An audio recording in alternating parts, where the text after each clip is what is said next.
Okay, so number 2 says represent molecules of hydrogen and oxygen in the containers below. We should know that both of these are diatomic elements.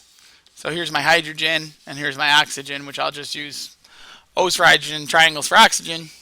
And if I were to combine those things together into one big thing, we'd have circle, circle, triangle, circle, circle, triangle, right?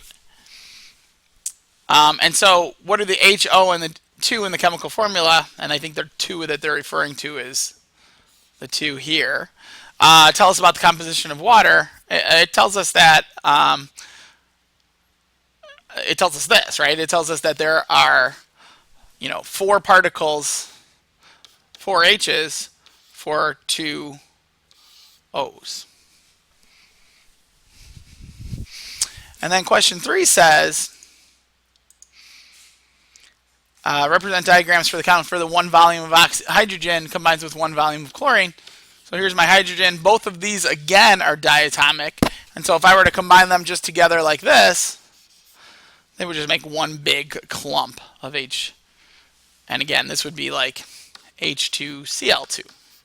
So again, a 2-to-2 ratio. Represent the reaction in which 1 volume of nitrogen gas combines with 3 volumes of hydrogen gas. Again, both of these are diatomic. And so if we were to combine all that together, we'd have circle, circle, triangle, triangle, triangle, triangle, triangle, triangle. Okay, or in other words, N2H6. But what Dalton found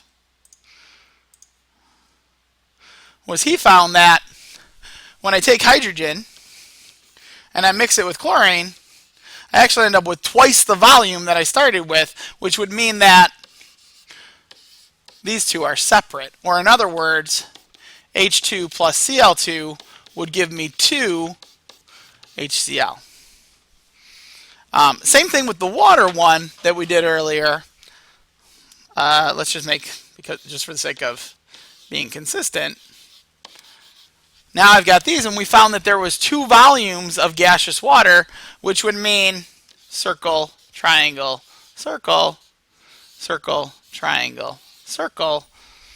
And so this looks more like what we know water to be, or what we have been led to believe, which is water is H2O.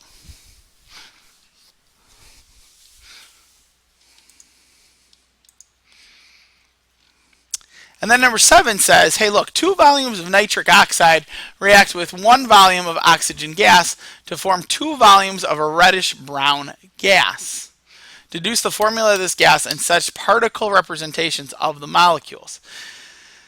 And of course, the nitric oxide, I'm just going to rewrite this one just below. Just to make the nitrogen, I'm going to make a triangle. So I'm going to do triangle O, triangle O, triangle O, triangle O is in the one box. And then in the other box, I'm going to have, again, triangle O, triangle O, triangle O, and triangle O. And then the oxygen is just the 4 OOs. Okay, so if I were to combine these together, I would expect that each one of these would pick up one of those O's. So I've got triangle OO, triangle OO, triangle OO, triangle OO, triangle OO, 1, 2, 3, 4, 5, triangle OO, triangle OO, triangle OO. And because the particles, you had 4 of these particles to make up one of those volumes, I could split this in half, basically, to have half the triangles. And there are 4 particles for each one of those. So if I split those further,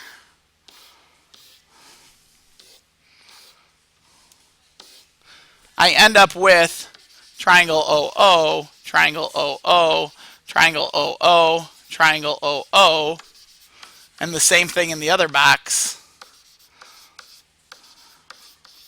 Or in other words, NO, and there are how many NOs in here? There's 8 NOs plus 4 O2s, which is coming from right here.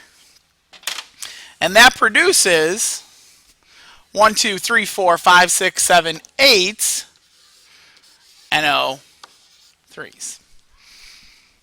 Okay? And that can further be reduced then to, we can reduce this to 2 NOs plus 1 O2 goes to 2 NO3, which matches 2 volumes of nitric oxide react with 1 volume of oxygen gas to form 2 volumes. Hey, look, 2, 1, 2. Okay, I hope that helps.